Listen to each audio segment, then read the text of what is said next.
Hey there, welcome to Synth Seeker. My name's Luke. Good morning. It's early on Saturday morning, and I am sitting in my living room here, just sort of recording into the laptop. I wanted to cover a couple topics. I'm in the middle of releasing an EP, a little 3-song EP, and I feel pretty good about it, and wanted to do a brief video on my process for releasing things, because releasing things is probably the most important step as far as sort of progressing your musical ability. I'm not going to talk about career because that's not my goal. Well, I'll touch on it briefly, but I think there's a trap we all fall into where we like to play with our toys, and shout out to a friend, Wabbit, over on Discord. Although I think he's changed his handle recently. Anyway, he gets triggered by when people say, a piece of gear is a toy.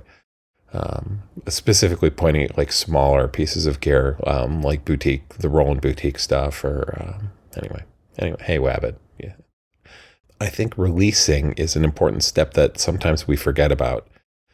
We make music and we work on projects. I don't know if you get into this rut the way I can get into, where you're just sort of musically masturbating, right? I go in, I make some noise, I close the project. I go in, I open a new project, I make some noise, I close the project. And you just gather in your work in progress folder this huge library of unfinished work. And maybe you get frustrated because your apparent quality level or your skill set isn't progressing the way you'd like it to. And one of the things I just want to chat briefly about at the beginning of this video is releasing your music is probably the best thing you can do to move your skill set forward.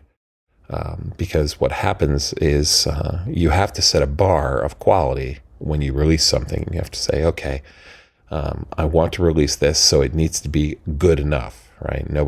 You shouldn't shoot for perfect, because you'll never finish. But you set a bar. You say, this is where I think it's going to be good enough that I'm going to release it. And that bar can be high or low, and you can move it over the course of the project. I certainly have. This EP was originally an 8-track album, and then it became a 4-track album, or 4-track EP, and now it's just a 3-track EP. And that's okay. It's because I just wasn't ever going to get it finished. I needed to make some forward progress. And so I really focused on the 3, what I thought were the best tracks out of my collection of little working projects.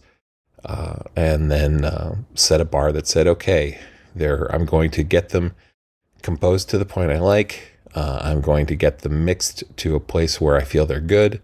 I'm going to have them mastered, or, in the past I've mastered things myself, but I'll talk about mastering in a bit.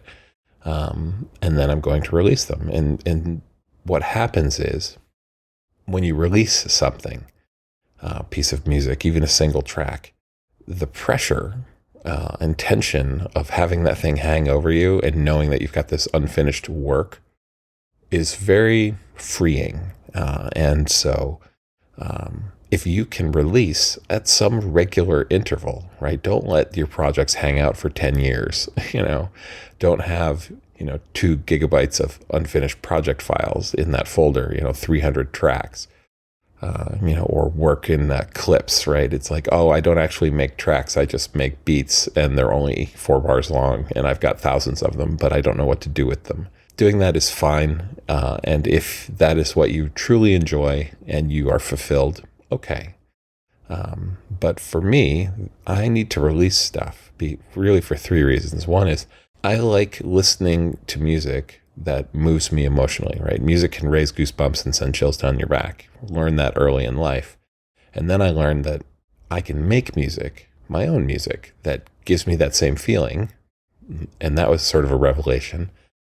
And so what motivates me now is I want to release music that moves me. And I want to release music that moves other people. And on a darker note, I want to have that music persist after I'm dead. Right? That's my impact on the world, is that I'm going to leave a body of music that I feel moves people, right? And that's really my goal, right? Some people's goals are, I want to be famous, or I want to be rich, I want to be successful superstar idol recording artist. Those are great goals, and go for it. But that's not my goal. And so I'm just going to talk about my release process here with that goal in mind, right? Make music that moves me, share it with people, and have it persist after I'm dead. Okay, so to that end, let's look at this. Here's the EP. Okay, it's called The Eldest Pathways. There's 3 tracks on it. The tracks are about 3 minutes, barely 4 minutes, and almost 11 minutes. All right, so it's an EP. I make my music. I do my compositions, and I work on the mix. I try and get the mix to a place where I'm happy with it, and I audition mixes on a number of playback systems. Earbuds, headphones, phone, laptop, HomePods, my car, a computer at work, my monitors in the studio, right? And those ones in the studio that's like the last the last place I check them. I'm mostly mixing headphones because my room's untreated. It's just an office in my home. And I haven't got around to doing any kind of treatment yet. And I'm not sure I even want to. That's a project. It's a big project, and it's a time and money sink, and I'll get around to it one day. But for now, headphones is good. And then auditioning it on various systems, trying to get it to a happy medium place where it sounds good enough in all of these playback systems. So I do the composition, I do some mixing, and then I, in the past, have tried to master it myself.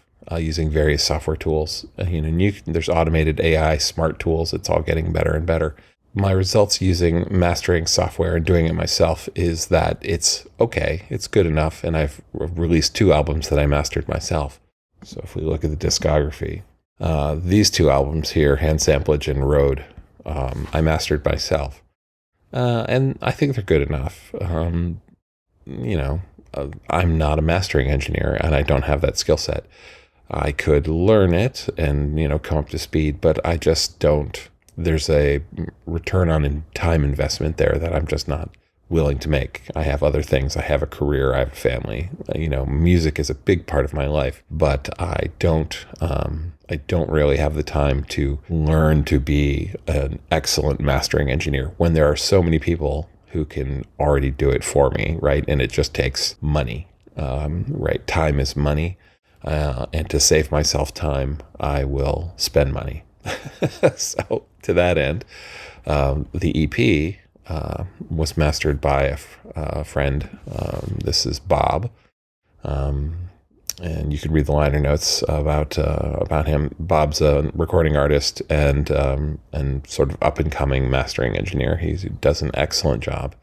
I think he did a fantastic job mastering the new EP. And his advice is easy to absorb. The working dynamic was really good. I encourage you, if you want to master your own stuff, go right ahead. Going to someone who's skilled, has those skills already, is going to save you a lot of time. And it may cost you some money, but any art is worth paying for, be it technical processing or, the creative process, art itself. So the EP's coming out. It's been mastered. It's been submitted. Let's talk about what the release process is. So I take my audio, I mix it down, I send it to the mastering house. It eventually comes back. There's some back and forth there. We did about, I want to say 4 major iterations and then 2 minor ones. Basically, we're really close with the 3rd one. The 4th one sort of got it spot on with just a couple little problem areas that we took and tweaked. The low end was a bit of a problem trying to get it to sort of behave on all systems. Eventually got that And then the final iteration was just sort of leveling out the sort of average volume across the 3 tracks so that they were consistent and at a place where the music industry is happy with it. Right?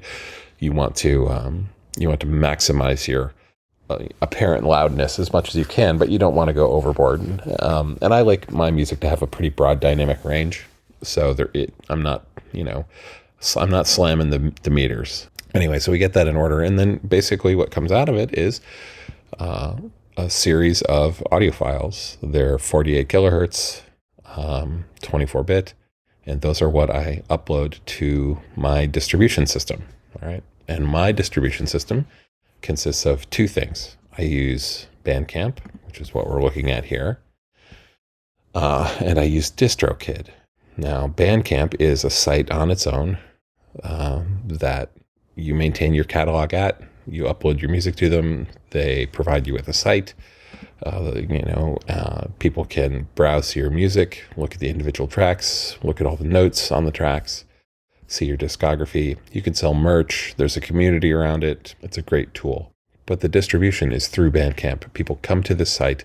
You send them to the site. You put your links out. They come here. They can stream it or download it, buy it. You could set your prices. That's sort of my main storefront. Now, I also use Distrokid. We'll click over to Distrokid here. This is Distrokid, sort of the album, the catalog view. I've got 2 albums in the EP in Distrokid. And Distrokid is a streaming service aggregator, a music store aggregator, in that they will take your audio and then turn around and publish that audio at as many streaming sites as you choose. This is the list here, right?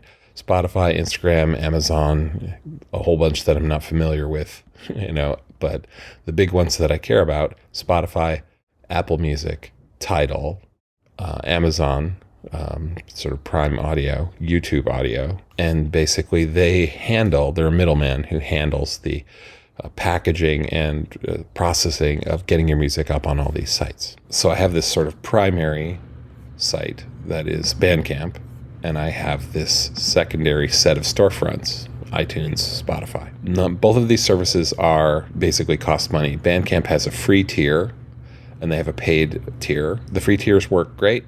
The paid tier just simply gives you a few more customization options. So I forget what it is. I think it's either $10 a month or a flat rate per year, or something like that.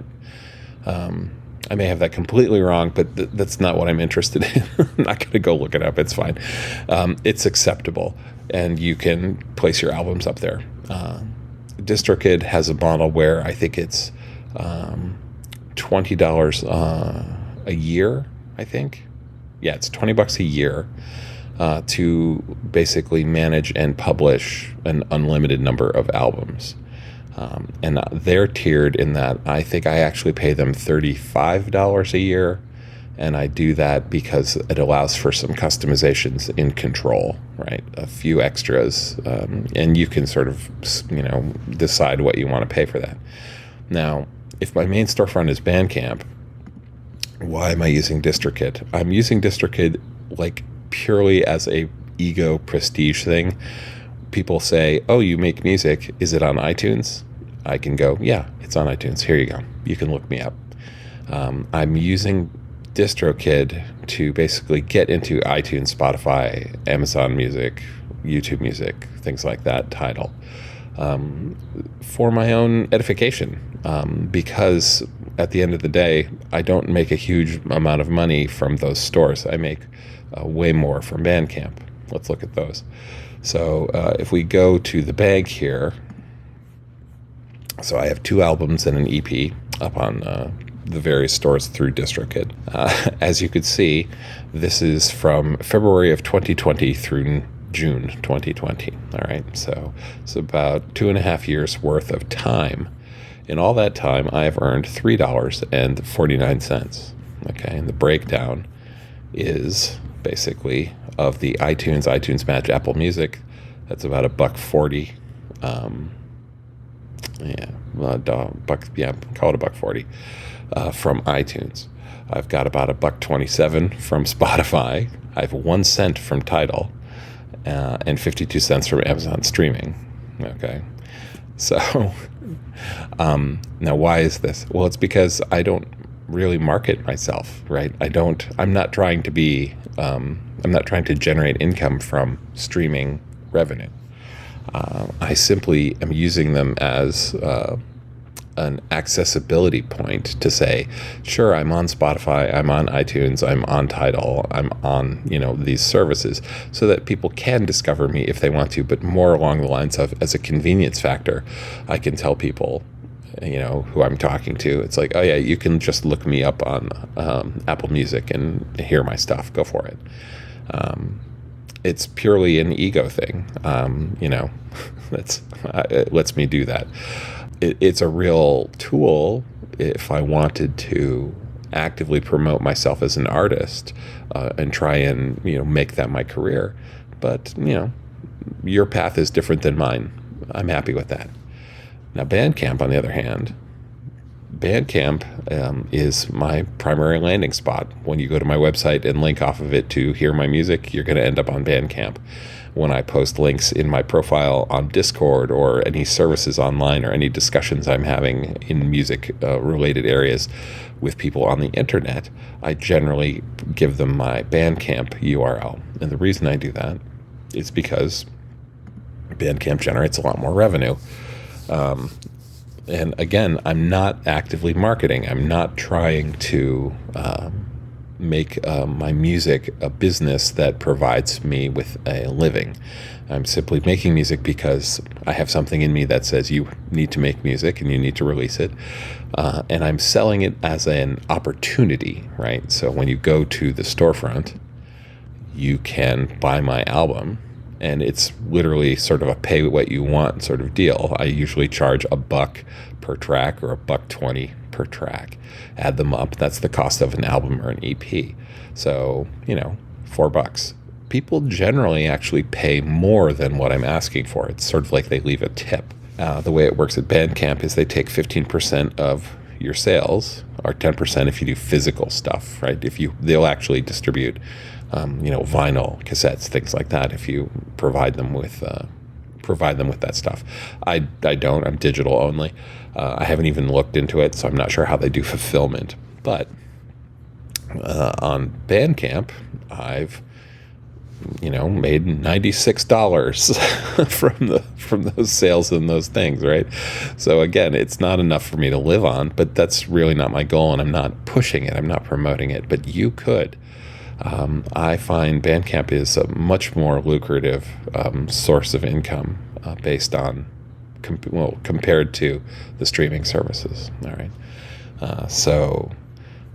And interestingly, let's see, 24 and another 5. So $29 of that 96 is in sales of the new EP that's come in the last week. So that's you all basically buying my EP. Thank you very much for your basically increasing my revenue by almost 30%, more than 30% over the last week or so. So anyway, so I just wanted to share that really. The EP's in the process of being released. It's out on BandCamp. It's coming. It's submitted successfully to Distrokid.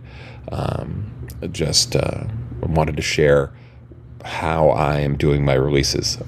Mostly, I do things through BandCamp, and I'm generating some revenue from there.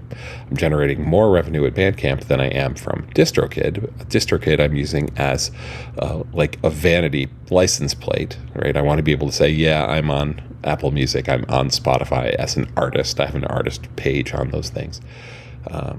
And then here's the revenue from the last 2.5 years of streaming services. So read into that what you will, from someone who's not actively trying to. I'm not doing social media. When I published when the album EP went live, I didn't do a massive social media campaign to promote my album. I'm not touring. Those are all steps in a process where if you're going to make this career, you're going to need to learn how to do that, or have someone pay someone to do it for you. that's about it. I just wanted to share that with you guys. Say thank you for the $29 in revenue that I've picked up in the last week. Awesome. It's just going to sit in the bank until there's a need for it. We'll see what happens. Maybe this money will go back into the Patreon Discord system. We'll just pay it forward. And really, that's about it. So, hi, Bob. There's my mastering engineer. One day we'll do an interview with Bob. But I guess I think that's good for this morning. My family's starting to wake up. I need to feed and walk my dog, and then go work on some music. So thanks very much for spending this time with me. You have been watching and listening to a very sort of mellow morning Synth Seeker. Have a great weekend.